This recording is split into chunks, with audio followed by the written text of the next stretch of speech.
Wait.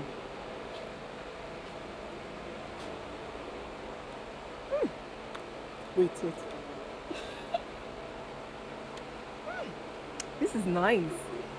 Let me guess, there's a watermelon in it.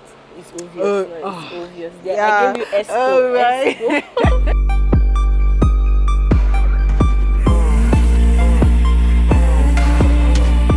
The rice, they say, is the spice of life, and I believe mixologists understand this expression. I know a lot of you will be wondering, who is a mixologist? Well, you're about to find out, because I am sitting with Ola. She is a female mixologist here in Port Harcourt City, and she'll be talking us through her journey to becoming a professional bartender. Welcome. My name is Muna.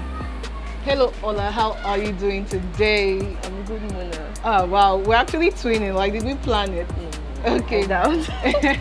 Okay, great. So, mixologist. How did you become like a mixologist? I know a lot of people will be wondering, who is a mixologist? Is it someone that mixes something or what? So, tell us your journey. How did you think of this career? Oh, wow. Thank you. Well, how would I start? Where would I start? I worked in a lot of bars. I worked for a lot of bars and clubs, and I don't like drinking the regular. Like, there has to be something different about my drink. Like, people are always scared. Like, if I should be drinking and you want to take my drink, you will ask me first, like, what is inside? So, and I didn't know that there was a thing like mixology before then. I just like to put one or two together. And I love alcohol, but you know, I don't want to die young, so I had to start thinking of ways to just drink better. Okay. And I stumbled on a course that has to do with mixology, and luckily for me, my cousin makes cocktails, so I reached out to her to teach me. And after having so much online courses, I went to learn physically, and then that's how I started mixology properly. Let me use that word. So I've loved the bar. I love everything about the bar. And you know how people are just so, no matter how angry you are, when you get to a bar, there's a big tendency that you feel happy while living. Like, your problem has not been solved, but you know, you just feel happy. So I like to contribute to that happiness by giving you drinks that will tickle your fancy and make your mood better. So that's how mixology came into my life. Yes. Okay, and I think while talking to you, you mentioned that you have a degree in accounting from the University of Port Harcourt. Yes, please. So how did you dump your degree to the bar? Honestly, how did that transition happen? Oh, yes. It's, well, I won't call it dumping, because from my year 2, I had to foot my bills in school. So working those jobs, those after-hour jobs, really helped me, because from doing promo work for different companies like 3, like when they are doing promo sampling, from doing that, and my mom has a restaurant, so someone saw me and was like, I think you can run a bar, and recommended me. I passed the interview and started managing bars. So that's how, so it's not like I dumped it, it was there from the beginning. So when I was done, before I finished, I just decided to hold it with my 2 hands, with my full chest. Okay, so would you say that this degree that you have had a role to play in your transition? We can put it like that, because, well, if I didn't have to work, or if I didn't work, I wouldn't have grown or seen or discovered my passion for hospitality generally. So yes, it played a role, not the kind of role that it's supposed to play, but and it helps. Like, currently, I'm not one of those people that need an accountant in their business, because I know how to figure that part out. So it's a big plus. Right. So looking at this industry, the mixology industry, I've seen that it's more of male dominated. So being a female in the industry, how have you been able to overcome the whole gender bias, perhaps? Yes, perhaps. Well, I don't know how to put it, because I fit into both roles. Like, I don't really see them as competition. Okay. Yeah, I don't see them as we are struggling to who is male and female. Because honestly, in Port Harcourt, we have more female mixologists, yeah, Lovely. from what I noticed. But generally, a lot of male bartenders because we feel men are the strongest. They are the ones that can stand from morning till night in the bar, you know, but I've been able to break those barriers because I had a taste of everything. I had a taste of being a waitress, a barman or a barwoman, a mixologist, a bar manager, a club manager. So I really touched every part. So I didn't really see it. The role just grew in me, and I have like 10 ways in my head that I plan to beat that bias. Like beat it and beat it well. Like for me, there's no bias, but to people outside, there's a bias. So to beat that bias, I'm coming, basically. Yes. Okay, so great. Now, looking at our economy and observing that you have a business that is running, and our economy hasn't been so stable, it has been doing kitty. Yes. You know. So how would you say you've been able to sustain your business? Well, first, the mixology business is a luxury business. It's an expensive business.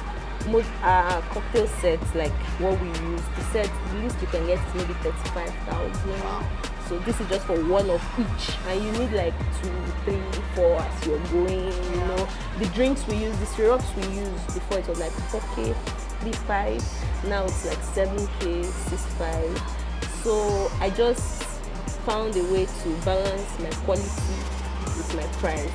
Personally, this year I made up my mind that I wouldn't downplay quality because of price. Instead of me to downplay it, I would just leave it like that. So what I'm actually doing is I'm not treating it as a business because if we do that, it will choke. Given that Port Harcourt people are not yet so exposed to the idea of cocktails, and you know, in Lagos, every event wants cocktails, and when you give them your prices, they know what it's worth. But in Port Harcourt, they will be thinking that they're doing you a favor. Let me use that word. Right. So yeah, so they'll be like pricing you down, and before you know it, you go and do shabby cocktails, and at the end of the day, they'll call you out. So I just stick to quality, and for the economy, I've realized that there's no going back. We've started. So just forge ahead. Right. I try to bring up combos and deals that make it easier for people to patronize me. I put up packages for events, like instead of maybe you're having 500 guests and you want to serve the entire 500 guests, we have packages that we can do for maybe 100 people, the first 100 people, and stuff like that. More of bridal showers, intimate parties, you know, people that would actually appreciate it, because indeed people, they don't know the benefits yet. So I'm here to tell them the benefits and also, you know, make money while doing it. So it's a hassle, but just keep pushing. Like a good blender that we can use is like 40K, 50K. Yeah, there are other machines and stuff that is not even available in Nigeria. You have to. So the economy is really taking a toll on us, but we keep going. Of course. Simply put. We have to push. Okay, so looking at you, I feel like you are an inspiration to so many out there. Possibly they haven't been able to vocalize it just yet. What advice would you give to young women who want to make a living off mixology? Well, I would tell them to dive into it. Dive into it and don't look back. Dive into it, but be sure that that is what you want to do, because you know, some months that you don't get jobs, because for us that are still new as professionals in the industry, you might feel like you will just give up. In fact, there are some days you'll be like, no, I can't do this. Maybe when you go today and a drink is 6K, you go tomorrow and it's 10,000 naira. You've already collected money, so now you're running at it. I'll just tell them that anything worth doing is worth doing well. If you want to do it, just do it and don't look back. Keep improving, because in this our industry, the more you know, the higher your chances. The more you equip yourself, the higher your chances to blow properly. Let me use that word. Okay, so we have been talking, we've been talking. Now we want to see you in your office do what you know how to do best. So what would you be making for us? I'll be making a mojito. A mojito. Yes. Okay. Yeah, it's a Mexican drink, Cuba to be precise. Okay. It's made of mint leaf, lime, rum. It's good for the bowel basically, and it's a refreshing drink. You know, the weather is hot kind of. So I'm going to be making 2 variations. Okay. One is the classic mojito, Okay. and the other one will be a watermelon mojito. Yes. So guys, I'm just about to have a mojito. It's spelled mojito, but the J is pronounced As a H. Okay. Yeah. So I'm about to have a mojito, and our professional bartender will be making that for us. So why don't you stay tuned?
So my mojito is ready. I'm going to take a first sip.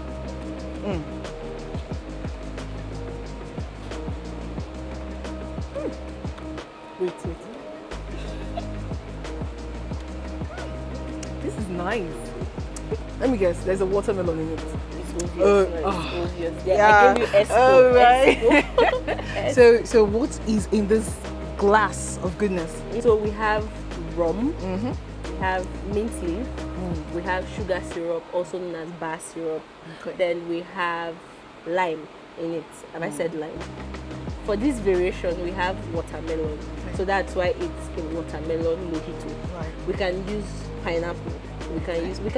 Mojitos are fun because you can actually use different fruits or a combination of more than one fruit. Okay. Yes. So that's what is inside your Oh, great. So if I want to get, or maybe the audience might want to get a cup of this mojito. how do they get it? Well, you can reach us on any of these social media handles. On Instagram, Okay. Celebrity Bar Girl, Cocktails by Allah, or The Backyard, at The Backyard. Any of these, just send a DM and either we appear to you and it will appear there, or you can come and have it here at The Backyard. Oh wow. Okay guys, so while I go back to my glass of mojito, you can follow us for more content on our social media platforms on Twitter, Instagram, and Facebook at The Port City News. I am Muna and I'm saying bye. Mojito.